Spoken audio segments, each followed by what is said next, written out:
Okey, tuan-puan, hari ni kita akan menunjukkan lebih kurang lah hasil daripada saya menggunakan baju cat busabu saya ni.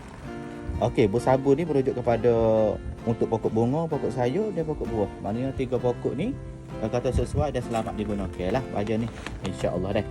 Jadi kalau tengok sebelum ni pokok ni kata memang sendu-sendu sangat lah. Kalau tengok daun dia besar-besar ni ada dulu. Besar-besar ni.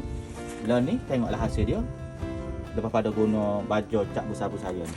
Tengok daun dia besar. Besar lagi daripada tangan saya. Kalau tengok hak sebelum ni, boleh tengok di tepi ni dah. Tengok di tepi ni, hak ni tengoklah perbandingan dengan hak tu. Tengok daun dia besar dah. Cuma daun rosak ni belalai dah lah. Ni belalai dah. Hak ni masalah tu lain dah ni. Kalau tengok ni belalai lah dah. Bukan kata disebabkan baju ni rosak daun tu. Ni kena spray ke gapo pulak lah. Organik ke gapo pulak dah. Jadi kepada siapa-siapa hak berminat dengan baju saya ni 5 yang untuk 500 gram dah. Kalau kata ada di beg kuning ataupun boleh mari di kedai saya di Kadok lah. Tengok daun pucuk baru semua untuk tubik tu dah. Tengok pucuk baru. Sedangkan hak ni kita tengok sendu lah. Sendu. Nanti kita akan berbaju.